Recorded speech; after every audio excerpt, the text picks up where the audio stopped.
Everywhere on Earth, women outlive men. It is one of the most consistent findings in all of longevity research. In every country ever studied, in every demographic group, across every decade of recorded mortality data.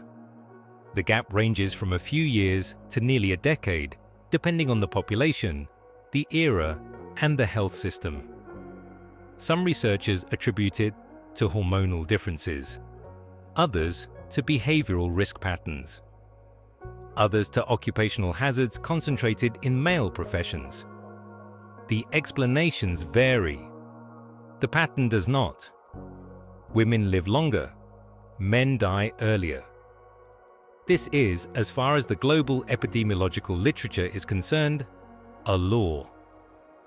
Except in Ogliastra, in the mountainous interior of Sardinia, in the villages of Ciolo, Arzana, Talana, and the surrounding provinces of Nuoro and Ogliastra, the male-to-female ratio among centenarians approaches 1:1. Men live as long as women, not close, equal. This has never been documented in any other population anywhere in the world with comparable scientific rigor. The researchers who first identified this anomaly in 1999, Michel Poulain and Gianni, spent the following 2 decades trying to understand why. They interviewed centenarians, collected blood samples, measured dietary patterns, assessed activity levels, and mapped the geographic distribution of longevity across hundreds of villages. What they found was not a single variable. It was 2 interacting systems, one physical, one biochemical, that together created a biological environment in which the vascular aging that normally kills men earlier simply did not progress at the rate that the surrounding modern world produces. Both systems are ancient. Both are embedded in the daily rhythm of Sardinian shepherd life so deeply that neither required any conscious health intention to maintain. Both have now been studied, measured, and documented in peer-reviewed literature. Today, I am going to show you both. And at the end, I am going to tell you why the combination matters. Why these 2 variables together produce an outcome that neither one produces alone. System 1.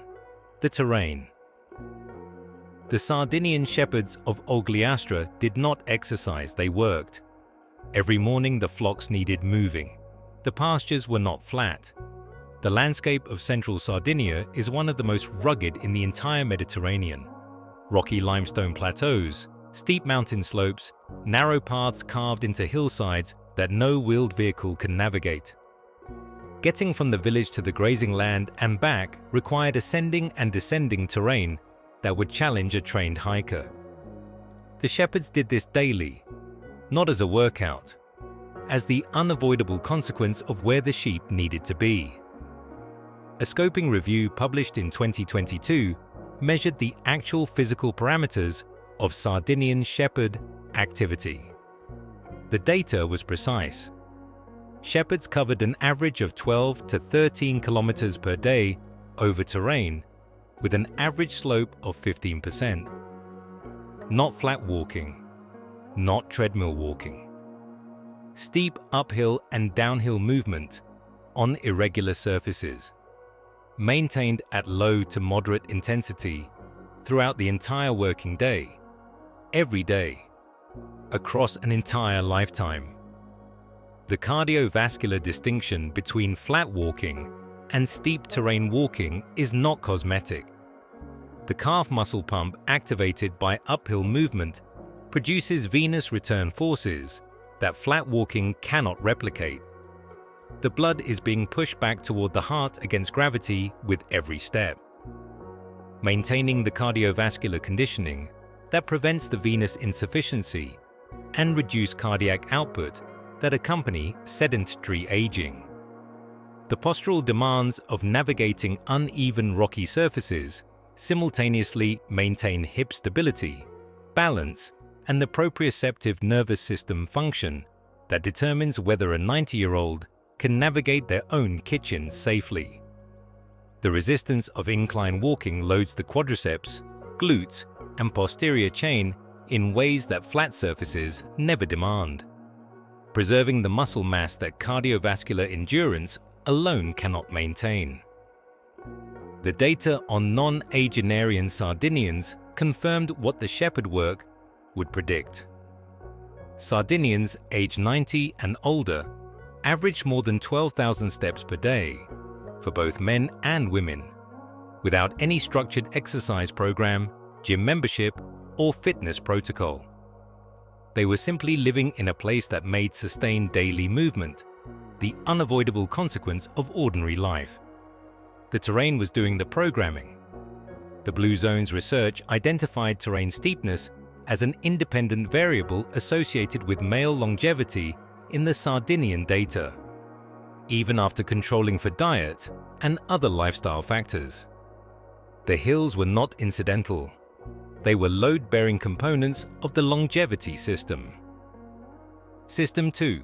The Cannonau. Every evening in the villages of Ogliastra, after the work is done, the men gather, not at bars in the modern sense, at doorways, on terraces, in the small piazzas that are the social architecture of every Sardinian mountain village. They pour a small glass of Cannonau. They talk. They argue. The glass is typically smaller than what a restaurant would serve, closer to a large shot than a standard pour. And then they go home to dinner. Cannonau is a red wine made from the Grenache grape grown in the rugged volcanic and limestone soils of central Sardinia. What makes it scientifically remarkable is not the grape variety itself. Grenache is grown across the Mediterranean, but the specific combination of the Sardinian soil, climate, and traditional production methods that the island's winemakers have used for centuries without modification.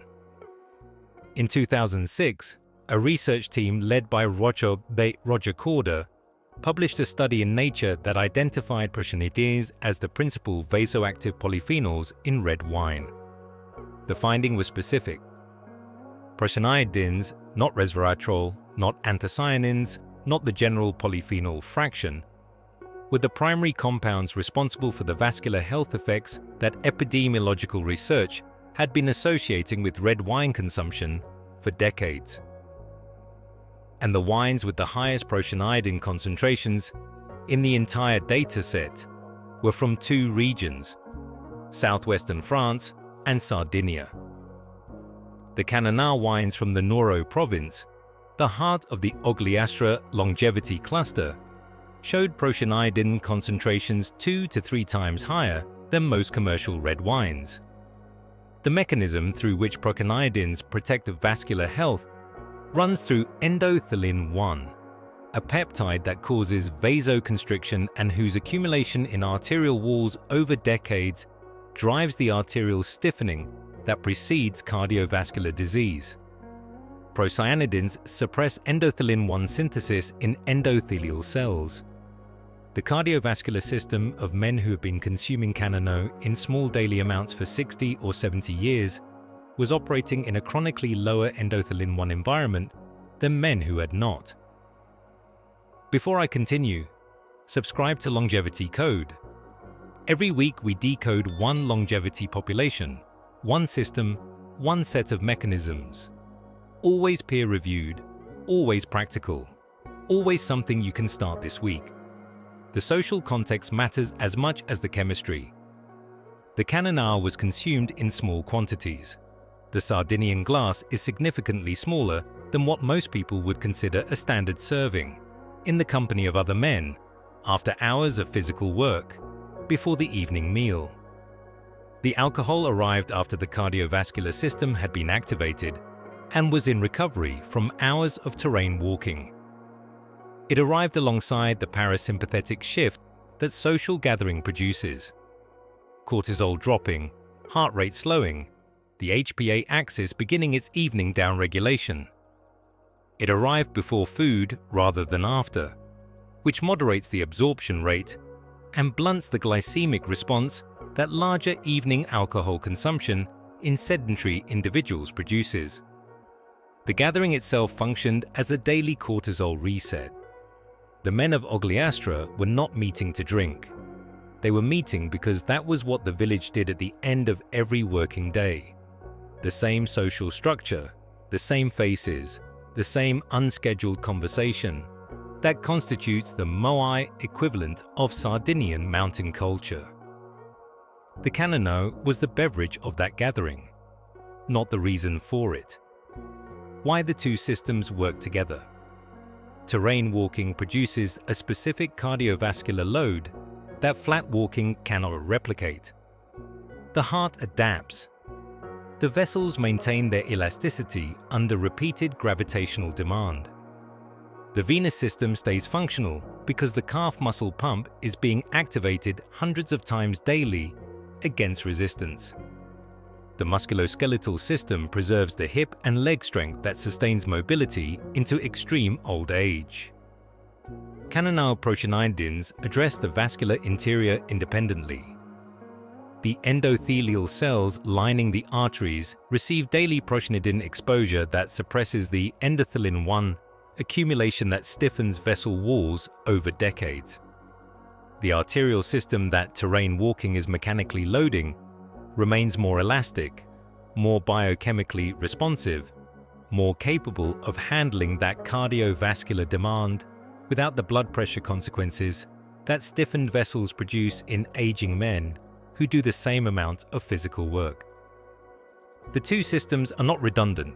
They operate on different targets through different mechanisms and reinforce each other at the point where cardiovascular aging typically accelerates in men, the decade between 60 and 70 when physical activity decreases, arterial stiffness increases, and the compound effects of decades of vascular environment begin to manifest in cardiac events.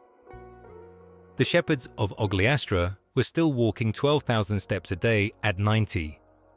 Their arteries had been receiving daily procyanidin exposure since their 20s.